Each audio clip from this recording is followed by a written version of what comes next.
जय हिंद। आप सभी का स्वागत है आपके अपने YouTube चैनल संभवम क्लासेस में। देखेंगे हम लोग पढ़ने वाले हैं क्लास 10th के कोची संस्कृत। क्या पढ़ने वाले हैं? संस्कृत। ठीक है, पिछले वीडियो तक में हम लोगों ने कौन कौन सा चैप्टर पढ़ चुके थे, यानी कि चैप्टर नंबर 3 तक पढ़ चुके थे। पहला मंगलम पाठ, दूसरा कौन सा था पाटलिपुत्रम, और तीसरा कौन सा था अलस्य कथा। ये तीनों पढ़ चुके थे। और ये कौन सा चैप्टर है? चैप्टर नंबर 4 है। ठीक है, इसमें हिंदी अर्थ सहित को समझेंगे कि कैसे कैसे क्या हम लोग पढ़ना है, किस प्रकार एग्जाम में प्रश्न पूछेंगे, वो सब के भी बारे में हम लोग कुछ करेंगे, बात करेंगे। ठीक है, तो देखेंगे इसको पढ़ने से पहले, बुक को पढ़ने से पहले जो जो अभी तक हमारे चैनल को सब्सक्राइब नहीं किए, चैनल को सब्सक्राइब जरूर कर दीजिए और वीडियो को दोस्तों में शेयर जरूर कर दीजिए। ठीक है, तो देखते हैं, पढ़ते हैं पहले क्या कह रहा है। देखेंगे, कहता है कि पढ़ रहे हैं। ठीक है, आप लोग ध्यान से सुनिएगा। ठीक है, अब देखें, कहता है कि समाजस्य यान पुरुष नारे भी सच्च चलती। ठीक है, देखेंगे इसका कहने का मतलब क्या हुआ। कहने का मतलब ये हुआ, देखो कहता है कि समाजस्य यानम पुरुष नारी भी सच्च चलती। ठीक है, देखेंगे समाजस्य मतलब कौची होता है? समाज। कौची होता है? समाज। और यान मतलब कौची होता है? गाड़ी। यान मतलब कौची होता है? गाड़ी। ये जो समाज की गाड़ी है, ठीक है, समाज की जो गाड़ी है, पुरुष है मतलब कौची? पुरुष। पुरुष है मतलब कौची? पुरुष। और नारी मतलब कौची? जो महिला होता है। ठीक है, महिला जिसको बोलते हैं, यानी कि औरत। भी सच्चा चलती, यानी कि समाज की जो गाड़ी है, समाज की जो क्या है? गाड़ी है, वे दोनों के सहयोग से चलते हैं। किसके सहयोग से चलते हैं? दोनों के सहयोग से चलते हैं। देखेंगे, अगर हम अकेले पुरुष से एक समाज तो चल नहीं सकता है, और अकेले एक महिला से हमारा भी तो समाज चल नहीं सकता है। इसलिए हमारा जो समाज की जो गाड़ी है, वे दोनों के सहयोग से चलते हैं। को तो क्वेश्चन पूछेंगे कि समाज की गाड़ी कैसे चलती है, तो यह तो किसके सहयोग से चलती है? तो समाज की जो गाड़ी है वे स्त्री और पुरुष के दोनों के सहयोग से चलते हैं। समझ गए? यहां तक में कोई दिक्कत नहीं ना? नहीं, आगे समझते हैं। उसी तरह कहता है कि साहित्योपि उभयो समानम महत्वम। ठीक है, कहता है कि साहित्योपि उभयो। ठीक है, अब देखो, जिस प्रकार समाज की जो गाड़ी दोनों से चलता है, पुरुष और स्त्री से दोनों से चलता है, उसी प्रकार जो साहित्योपि, देखेंगे साहित्य का मतलब क्या होता है, इसके बारे में समझ लेते हैं। ठीक है, तो साहित्य का मतलब होता है कि हम लोग जो वे लिखते हैं, क्या लिखते हैं? नाटक लिखे, या तो निबंध लिखे। ठीक है, निबंध लिखे, या तो उपन्यास लिखे। ठीक है, उपन्यास लिखे। ठीक है, या तो हम लोग कोई कहानी लिखे। ठीक है, क्या लिखे हम लोग? या तो कोई कहानी लिखे। क्या लिखे? कहानी लिखे। या तो हम लोग कोई कवि लिखे। क्या लिखे? कवि लिखे। ये सबको हम लोग बोलते हैं उपन्यास, अथी साहित्य। क्या बोलते हैं इस लोग को? साहित्य। समझ गए? तो साहित्य जो है उभयो, उभयो मतलब होता है दोनों, समान मतलब कोची? समान। अब महत्व मतलब कोची? महत्व। ठीक है, यानी कि जिस प्रकार समाज की गाड़ी दोनों के सहयोग से चलते हैं, स्त्री और पुरुष के सहयोग से, उसी तरह साहित्य में जो है दोनों का महान, यानी कि दोनों का समान महत्व है। उसी प्रकार दोनों किसका? स्त्री और पुरुष दोनों का। ठीक है, स्त्री और ये जो पुरुष है, ये दोनों का सहयोग रहता है किसमें? साहित्योपि, यानी कि साहित्य में। किसमें? साहित्य में भी दोनों का समान महत्व है। समझ में आ गया? कोई दिक्कत नहीं ना? नहीं, आगे समझते हैं। कहता है अधुना सर्वभाषासु साहित्य रचनायम स्त्रियो अपि तत्परा संति यशच लभ्यन्ते। ठीक है, देखेंगे इसका कहने का मतलब क्या हुआ। ठीक है, इसके बारे में समझते हैं। कहता है कि आधुना, आधुना मतलब कुछ वर्तमान समय, आधुनिक जो समय होता है, ये वर्तमान समय को हम लोग क्या बोलते हैं? आधुनिक समय। ठीक है, सर्वभाषासु, सर्वभाषासु मतलब क्या? सभी भाषा में। क्या? सभी भाषा में, हिंदी, अंग्रेजी, उर्दू, मैथिली, जो भी भाषा रहे। ठीक है, क्योंकि संविधान में हमारे 22 भाषा का उल्लेख है। ठीक है, तो देखेंगे ऐसे बहुत सारे भाषा बोले जाते हैं। ठीक है, लेकिन हमारे भारत में ज्यादातर इंसान क्या बोलते हैं? हिंदी भाषा बोलते हैं। ठीक है, संस्कृत बहुत कम ही बोलते हैं।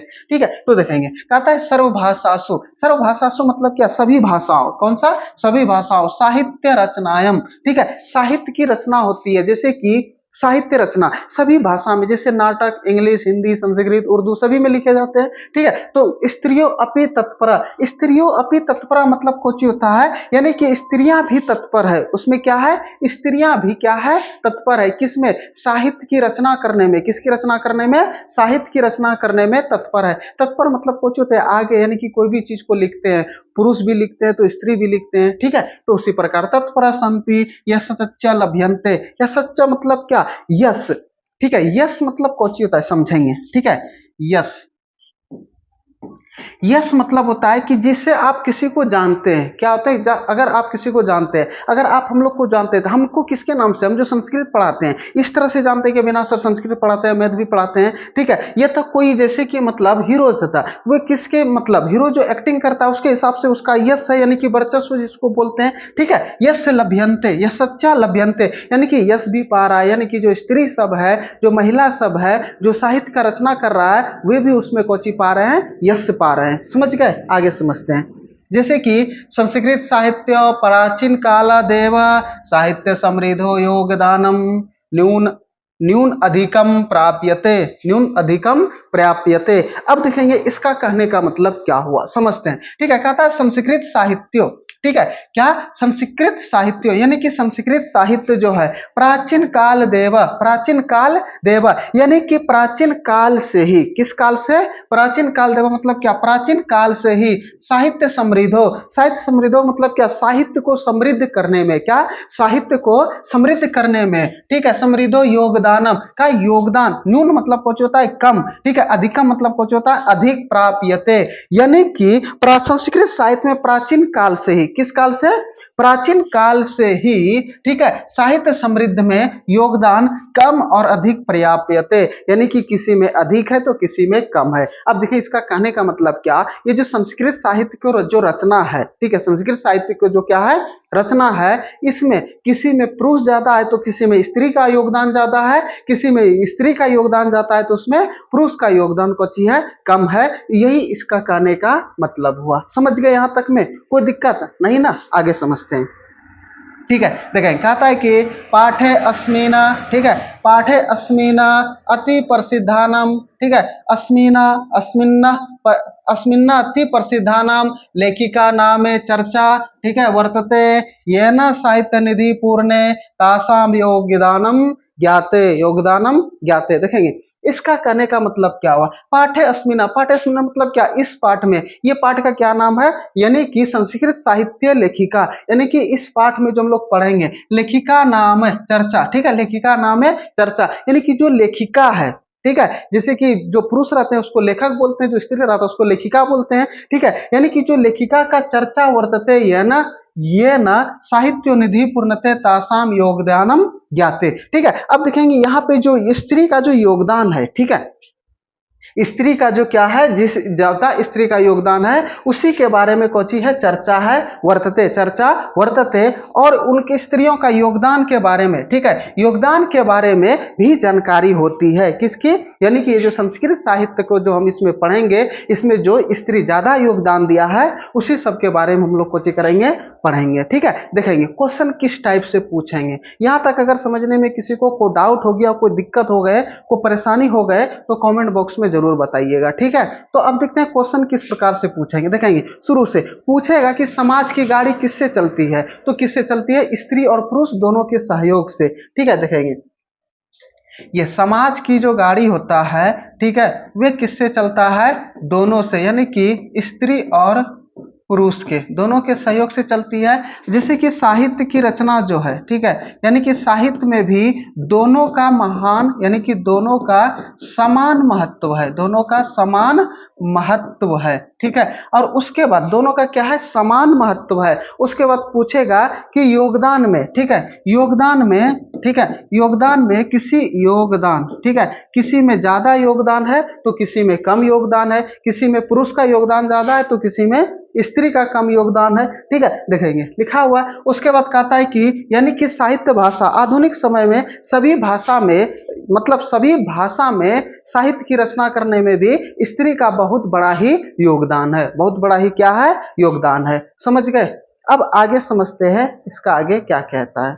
ठीक है, अब देखेंगे कहता है कि विपुलम संस्कृत साहित्यम विभिन्न कवि भी यश शास्त्र शास्त्रकार सच्च संवर्धितम संवर्धितम। अब देखेंगे इसका कहने का मतलब क्या हुआ। ठीक है, कहता है कि विपुलम, विपुलम मतलब कुछ विशाल यानी कि बड़ा, बहुत बड़ा, बड़ा बहुत बड़ा, विशाल, विशाल मतलब समझते हैं जैसे कि हिमालय पर्वत क्या है, एक विशाल पर्वत है, बहुत बड़ा है। ठीक है, अब देखेंगे यहाँ जो कह रहा है विपुलम मतलब विशाल, संस्कृत साहित्य मतलब कौन सी, संस्कृत साहित्य, कौन से, संस्कृत साहित्य। ठीक है, विभिन्न, विभिन्न मतलब कौन सी, विभिन्न प्रकार यानी कि अनेक प्रकार के, विभिन्न प्रकार के। ठीक है, कभी भी, कभी भी मतलब कौन सी होता है यानी कि वे जो कवियों होता है। ठीक है, कवियों जो स्त्री जो होता है उसको कवियों। ठीक है, शास्त्रकारश्च, शास्त्रकारश्च मतलब कौन सी, शास्त्र का जो शास्त्रकारों के द्वारा। ठीक है, संवर्धितम, संवर्धितम मतलब कुछ अत्यधिक समृद्ध किया यानी कि फैलाया गया। संवर्धितम मतलब वही होता है यानी कि ज्यादा योगदान यानी कि फैलाया गया, ज्यादा उसका कुछ किया गया, समृद्ध किया गया। ठीक है, तो इसका कहने का मतलब हुआ कि जो संस्कृत साहित्य है, ये जो विशाल संस्कृत साहित्य है, ठीक है, इसमें अनेक कवियों तथा शास्त्रकारों का अधिक समृद्ध है यानी कि अधिक विस्तार किया गया है, अधिक समृद्ध है। समझ गए यहां तक में, कोई दिक्कत नहीं। अब आगे समझते हैं। कहता है कि वैदिक काल दारभ्य शास्त्राणम काव्य नायच रचने संरक्षणे यथा पुरुषा दत्तचिता अभवनम तथैव स्त्रियपि दत्तावधानम प्राप्यन्ते। अब देखेंगे इसका कहने का मतलब क्या हुआ। ठीक है, अब समझते हैं इसके बारे में। कौची बोला, वैदिक काल, वैदिक कालम द आरभ्य यानी कि इसका मतलब क्या हुआ, वैदिक काल। अच्छा, वैदिक काल हम किसको बोलते हैं। ठीक है, देखेंगे ये जो वैदिक काल होता है हम कब बोलेंगे, यानी कि जब वेद का निर्माण हुआ। किसका निर्माण हुआ, वेद का निर्माण हुआ, वेद की जो रचना हुआ उस समय में। ठीक है, तो वेद क्या को होता है, वेद की संख्या क्या को है, 4 गो, ऋग्वेद, यजुर्वेद, सामवेद और अथर्ववेद, ये 4 वेद है। ठीक है, अब पुराण की संख्या कितना है, 18, उपनिषद की संख्या कितना है, 108, और वेदांत की संख्या कितना है, 6 गो। ठीक है, तो अब समझते हैं इसमें जो वैदिक काल आ गया यानी कि वैदिक काल के आरंभ में यानी कि जब हमारा वैदिक समय था। ठीक है, वैदिक शास्त्रानम, शास्त्रानम मतलब कौन चीज, शास्त्र। ठीक है, काव्य, काव्यानाश्च यानी कि काव्य। ठीक है, यानी कि काव्य, जो काव्य कविता जो लिखते हैं, जो ग्रंथ लिखते हैं। ठीक है, काव्य रचने संरक्षण यानी कि उसकी जो रचना है। ठीक है, काव्य जैसे कि कोई भी चीज है। ठीक है, जैसे कि वैदिक काल में किसी भी चीज का रचना कर दिए ऋषि मुनि सब। ठीक है, जो विद्वान सब थे, जो पढ़े लिखे ज्ञानी सब थे। ठीक है, उन्होंने किसी भी चीज का रचना कर दिया। ठीक है, अब कहता है कि संरक्षण यथा पुरुषा यानी कि उसका संरक्षण करते थे कौन, पुरुष। कौन सी करते थे, पुरुष। जैसे कि पहले होता था ना, किसी भी चीज का अगर हम निर्माण कर दिए। ठीक है, तो निर्माण करने, ठीक है, हो गया, लेकिन उसका सबसे ज्यादा होता था कि उसका संरक्षण कैसे करेंगे। अब संरक्षण करने का मतलब क्या है, जैसे कि कोई बच्चा, जैसे नवजात शिशु जन्म लेते हैं, उसका संरक्षण कौन करता है, उसका मम्मी करता है। ठीक है, तो यानी कि उसका बचाव, रख रखाव, इसी को तो हम लोग क्या बोलते हैं, संरक्षण। इसी को क्या बोलते हैं, संरक्षण। जैसे कि हम लोग का जो रक्षा करता है, पूरे देश का रक्षा कौन करता है, सैनिक सब करते हैं, जो कि बॉर्डर पर चारों तरफ से रहते, खड़ा रहते हैं, दिन रात 24 घंटा मेहनत करते रहते हैं, हमारे देश की जो रक्षा करते हैं, रचना, यानी कि उसी को तो बोलते हैं संरक्षण। क्या बोलते हैं, संरक्षण। कोई दिक्कत यहां तक में, यथा पुरुष दत्तचिता यानी कि जिस प्रकार पुरुष का योगदान है, जिस प्रकार क्या है, पुरुष का योगदान है। जैसे कि काव्य का रचना करना में, उसके बाद शास्त्र का रचना करना में जिस प्रकार पुरुष का योगदान है, और संरक्षण करने में भी जिस प्रकार पुरुष का योगदान है, अभुवनम, अभुवनम मतलब कुछ होता है यानी कि उसी तरह, यानी कि तथैव स्त्रियोपि दत्तावधानम प्राप्यन्ते, तो उसी प्रकार जो है स्त्री भी संरक्षण करने में और रचना करने में अपना योगदान देता है। कुछ करता है यानी कि सावधान थी, योगदान दे रहा था, यानी कि वे भी सावधान रहती थी कि किस प्रकार हमें इसकी रचना करना है, और रचना करने के बाद इसका हमें कुछ करना है, संरक्षण करना है। कुछ करना है, संरक्षण। समझ गए यहां तक में। अगर यहां तक में किसी को कोई डाउट, कोई दिक्कत, कोई परेशानी, तो कमेंट बॉक्स में जरूर बताइएगा। ठीक है, देखेंगे। और अभी तक लाइक नहीं किए, वीडियो को लाइक कर दीजिए।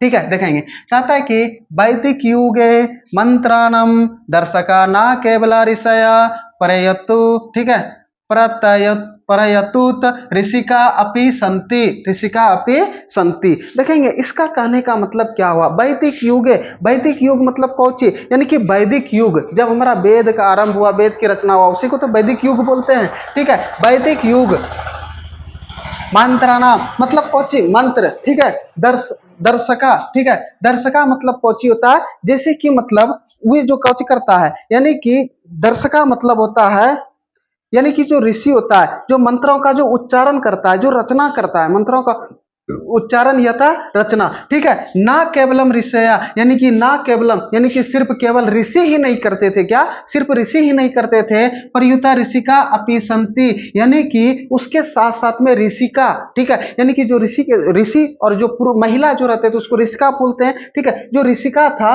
संति, वे भी हुए कोची करता था, यानी कि दोनों ही मंत्रों की रचना करते थे और मंत्र का उच्चारण भी करते थे। देखेंगे इसका कहने का मतलब क्या हुआ, वैदिक युग में मंत्र का उच्चारण ना केवल ऋषि करते थे, उनके साथ साथ में ऋषिका भी करते थे। कौन करते थे, ऋषिका भी करते थे। समझ गए, तो क्वेश्चन पूछेगा कि किस काल में मंत्र का उच्चारण या तो मंत्र की रचना, ठीक है, ऋषि के साथ साथ में कौन करते थे, तो ऋषि के साथ साथ में ऋषिका भी करते थे। कौन करते थे, ऋषिका। समझ गए, जैसे कि किसी ऋषि का पत्नी ऋषिका बोलेंगे। ठीक है, तो उसी प्रकार यहाँ पे समझेंगे।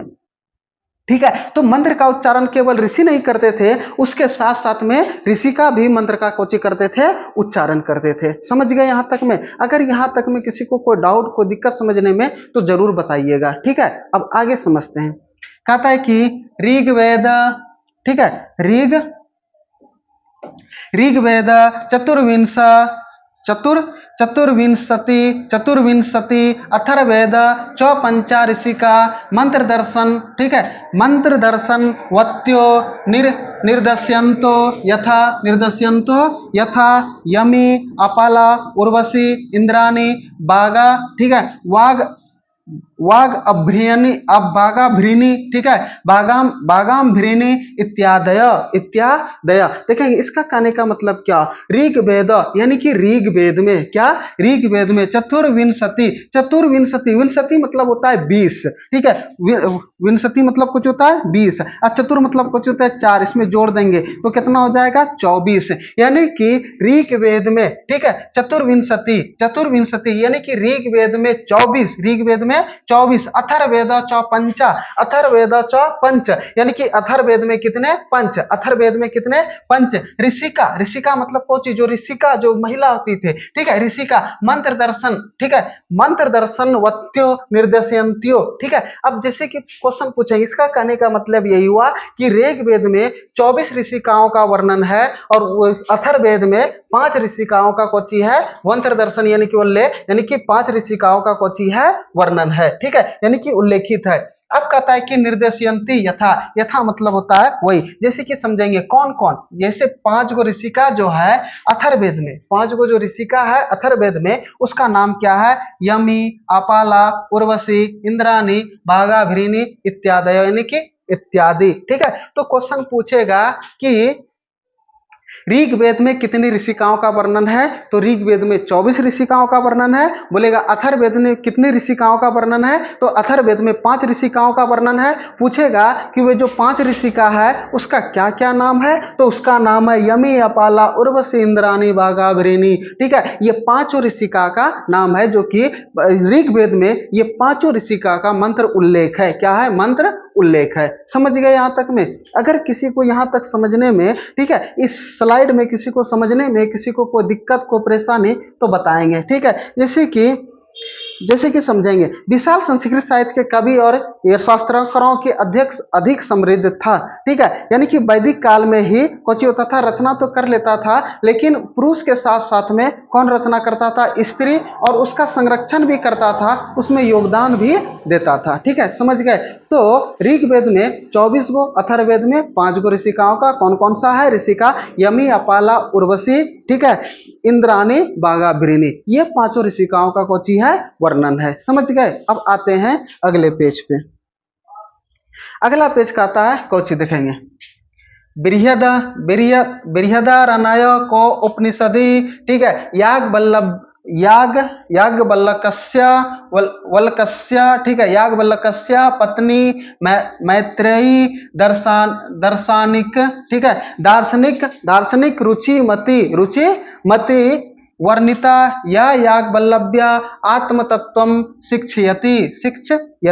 देखेंगे इसका कहने का मतलब क्या हुआ, ठीक है। जैसे कि बृहद बृहद, ठीक है, बृहदारण्यक उपनिषद, यानी कि एक है उपनिषद, उसका नाम कौन सी है, बृहदारण्य, ठीक है, ये उपनिषद है, ठीक है। इसमें जो वर्णत है, इसके जो बारे में बतलाया गया है, यानी कि याज्ञवल्क्य, ठीक है, कौन सा, याज्ञवल्क्य पत्नी, यानी कि याज्ञवल्क्य की जो पत्नी है, याज्ञवल्क्य की जो कौन है, पत्नी है, उसके पत्नी का क्या नाम है, मैत्रेयी, ठीक है। याज्ञवल्क्य की जो ये पत्नी है, ठीक है, ये जो पत्नी है इसकी नाम क्या है, याज्ञवल्क्य की जो पत्नी है उसका नाम क्या है, मैत्रेयी, क्या नाम है, मैत्रेयी, ठीक है। उसके बाद उसने दार्शनिक, ठीक है, दार्शनिक रुचिमती, दार्शनिक रूप में क्या है, रुचिमती मतलब वर्णिता, यानी कि दार्शनिक रूप में वर्णित है। किस रूप में वर्णित है, दार्शनिक रूप में वर्णित है। देखेंगे इसमें क्या क्वेश्चन पूछेंगे, ठीक है। अब पूछेंगे इसमें क्वेश्चन कि याज्ञवल्क्य की पत्नी कौन थी, मैत्रेयी, पूछेगा मैत्रेयी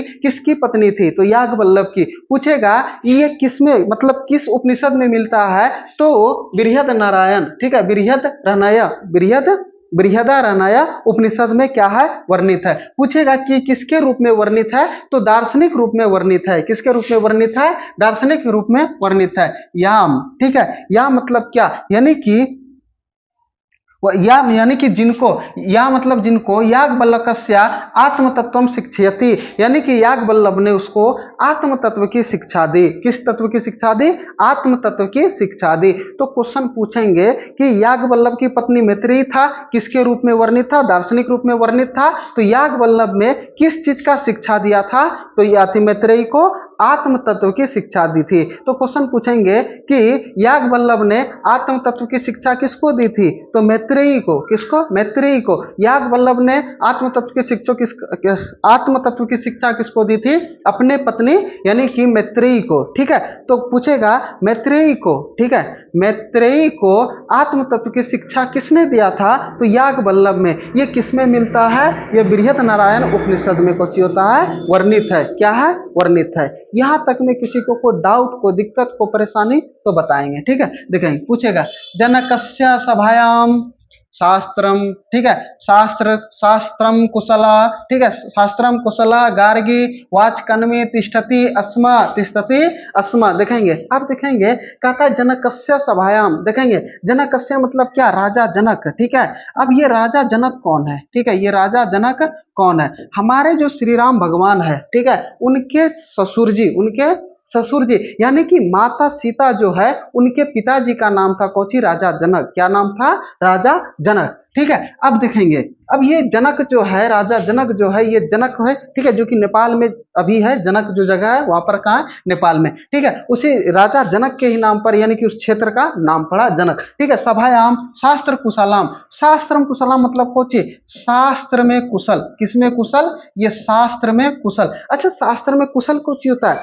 यानी कि आपको जिस क्षेत्र में सबसे ज्यादा आता है, आप वे उस क्षेत्र में कोची है, कुशल है। जैसे कि आप क्रिकेट खेलने में सबसे ज्यादा माहिर है, तो आपको क्रिकेट के क्षेत्र में आपको बहुत सारा कोची है, कुशल है। जैसे कि हम पढ़ाने के क्षेत्र में, हम पढ़ाते हैं तो हमको पढ़ाने में क्या ज्यादा नॉलेज है, तो हम क्या करेंगे, आप इसमें हम लोग कोची है, कुशल है, ठीक है। कोई खेलने में, कोई एक्टिंग करने में, कोई पढ़ाने में, आप जिधर से पढ़ाने में, जैसे जिधर से पूछे उधर से जवाब दिए, आप पढ़ने में कुशल है, ठीक है, इसी को, ठीक है, कुशलम बोलते हैं। गार्गी, और उसमें एक था कोची नाम गार्गी, यानी कि जनक के सभा में एक शास्त्र कुशल, यानी कि कुशल मतलब होता है एक प्रकार के विद्वान, जो पढ़ा लिखा सबसे ज्यादा ज्ञानी है, ठीक है, विद्वान। पुरुष को बोलते हैं विद्वान सॉरी, और महिला को बोलते हैं विदुषी। क्या बोलते हैं, विदुषी, समझ गए। यानी कि उसको बोलते हैं विद्वान, पुरुष को बोलते हैं जो ज्यादा पढ़ा लिखा है, जो ज्यादा ज्ञानी है, उसको बोलते हैं विद्वान। और जो महिला में, ठीक है, ज्यादा मतलब पढ़ा लिखा है, उसको बोलते हैं विदुषी, ठीक है। अब देखेंगे उसमें एक था गार्गी वाचकन्मे तिष्ठता अस्मा, यानी कि जनक के गार्गी नामक विदुषी रहती थी, ठीक है। यानी कि जनक के सभा में एक गार्गी नाम का कोची रहता था, विद्वान रहता था, जो शास्त्र में कुशल था। कोची था, शास्त्र में क्या था, कुशल था। समझ गए, यहां तक में कोई दिक्कत नहीं ना। तो क्वेश्चन पूछेगा कि जनक के सभा में कौन रहता था, ठीक है। तो जनक के सभा में कौन था? गार्गी। कौन था? गार्गी। पूछेगा ये किसमें कुशल था? तो शास्त्र में कुशल था। किसमें कुशल था? शास्त्र में कुशल था। समझ गए यहाँ पे? अब देखेंगे, कहता है कि महाभारते अपि जीवन पर्यंतम वेदांत अनुशील शीलन प्राय सुलभया वर्णम लभ्यते।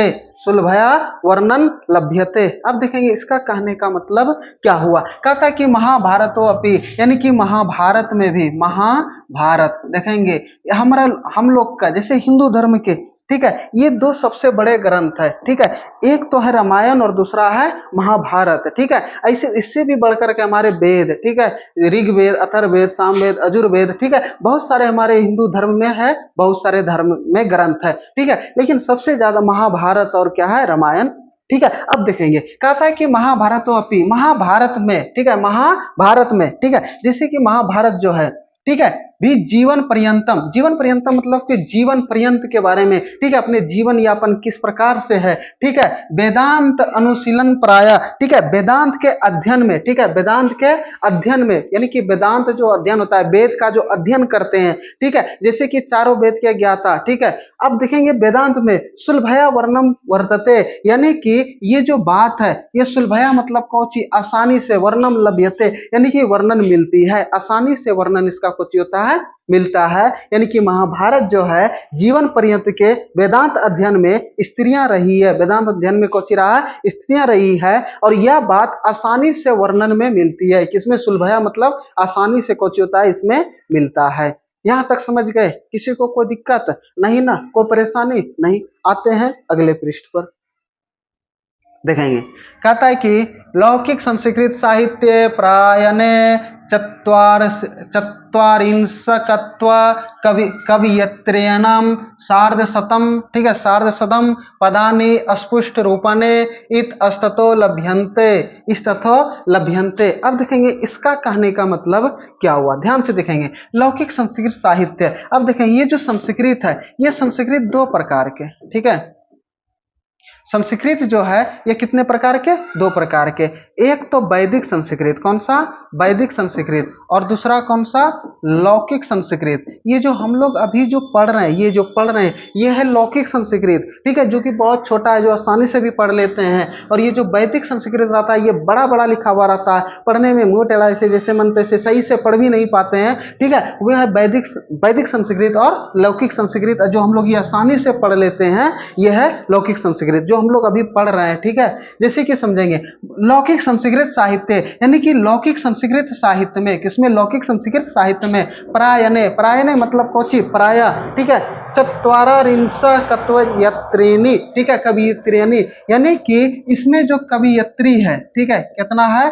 कवियत्री,